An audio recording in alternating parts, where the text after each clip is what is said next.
मां अंबा के दर्शन के लिए हजारों सीढ़ियां चढ़ते हैं। उसी मंदिर के भंडारा गृह को कुछ अधर्मियों ने अय्याशी का अड्डा बना दिया। आज सवाल प्रशासन से भी होगा और उन पुजारियों से भी जो दान पेटियों पर हाथ साफ कर रहे हैं।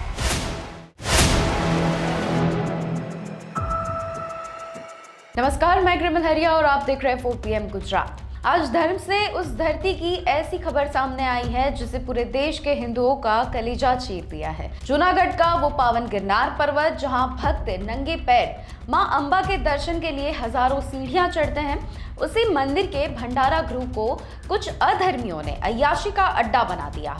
मंदिर परिसर में शराब और मांस की दावत। क्या यही है गुजरात सरकार का प्रशासन? क्या यही है हमारी आस्था की सुरक्षा?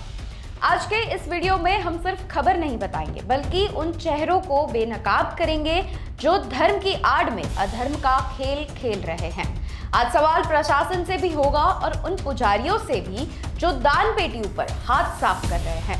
तो जब ये वीडियो वायरल हुआ तो पूरे राज्य में भूचाल आ गया। मंदिर के भंडारा गृह में जहां पवित्र प्रसाद बनता है, वहां शराब की बोतलें खुल रही थी। जैसे ही शोर मचा, प्रशासन ने दिखावे के लिए 10 पुजारियों और एक रसोइयों को सस्पेंड किया।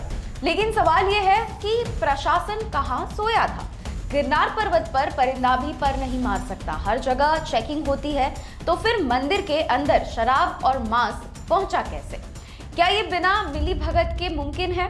कलेक्टर और मामलतदार की नाक के नीचे ये धंधा कब से चल रहा था? क्या सिर्फ सस्पेंशन काफी है? इन पर FIR क्यों नहीं हुई? इन्हें जेल क्यों नहीं भेजा गया? ये सारे सवाल अभी चल रहे हैं। तो इस पूरे मामले में तब नया मोड़ आया जब वीडियो में दिख रहे नाबालिग युवक ने मीडिया के सामने आकर जो बोला, उसने सबके होश उड़ा दिए। उस लड़के का आरोप है कि मंदिर के ही पुजारी अभिषेक सिंह चौहान ने उसे नशीला पदार्थ पिलाकर जबरदस्ती ये वीडियो बनवाया। अब सोचिए, एक मासूम को मोहरा क्यों बनाया गया? क्या ये मंदिर को बदनाम करने की कोई बड़ी इंटरनेशनल साजिश है, या फिर पुजारियों के गुटों के बीच की आपसी लड़ाई, जिसमें मां अंबा के धाम को बलि का बकरा बना गया? नाबालिग का कहना है कि उसे डराया गया, उसे उकसाया गया। छगन डाभी और अभिषेक चौहान जैसे लोग वहां मौजूद थे, फिर भी पुलिस अभी तक किसी मास्टरमाइंड तक क्यों नहीं पहुंची? क्या किसी बड़े रसूखदार को बचाने की कोशिश की जा रही है? बात सिर्फ शराब और कबाब तक नहीं रुकी। एक और शर्मसार वीडियो सामने आया। देखिए इन पुजारियों को, जिन्हें हम भगवान का सेवक मानते हैं, वो दान पेटी में जमा भक्तों की मेहनत की गाढ़ी कमाई अपनी जेबों में भर रहे हैं। भक्त अपनी मन्नत पूरी होने पर अपनी श्रद्धा से पैसे डालते हैं ताकि मंदिर का विकास हो, गरीबों को भोजन मिले। लेकिन ये लुटेरे पुजारी बड़ी चालाकी से इधर उधर देखते हैं और जैसे ही मौका मिलता है, नोटों की गड्डियां अपने कपड़ों में छिपा लेते हैं। ये प्रशासन की देखरेख में हो रहा है। 1 साल पहले मंदिर का प्रबंधन मामलतदार को सौंपा गया था, तो क्या ये चोरी सरकारी देखरेख में हो रही है? इस घटना के बाद कांग्रेस नेता मनोज जोशी ने मंदिर जाकर गंगाजल और गौमूत्र से शुद्धि की। लेकिन सवाल सत्ताधारी पार्टी से है।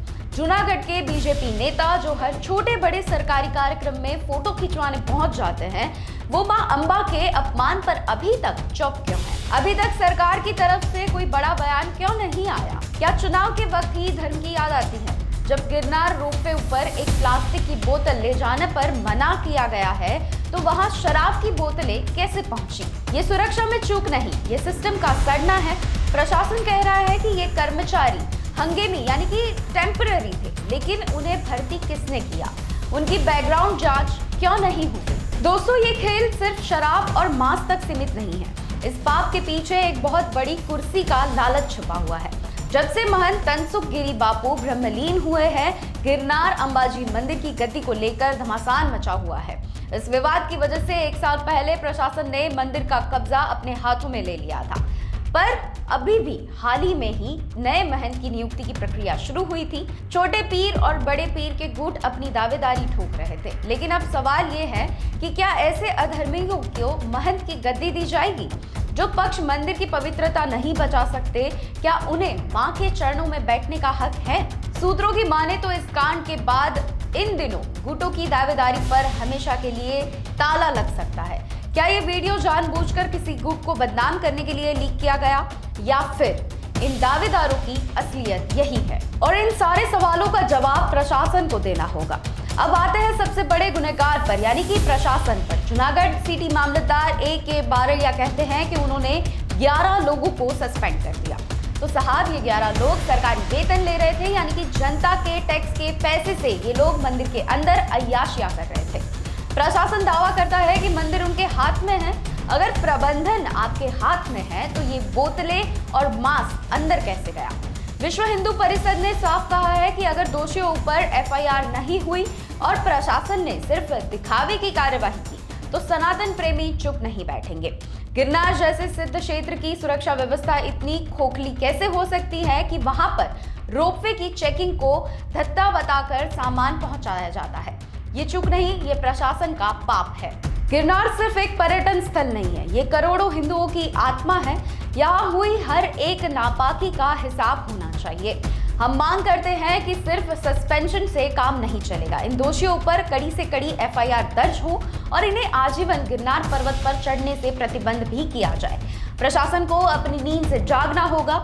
अगर हमारी आस्था सुरक्षित नहीं है तो ये आलीशान दफ्तर और बड़ी बड़ी बातें किस काम की? दोस्तों, आपका क्या मानना है? क्या पुजारियों का सस्पेंशन ही न्याय होगा या इस पूरे सिस्टम की सफाई होनी चाहिए? अपनी राय हमें कमेंट में जरूर लिखें। इस वीडियो को इतना शेयर करें कि गांधीनगर और जूनागढ़ के प्रशासन तक भक्तों की दहाड़ पहुंच जाए। नमस्कार।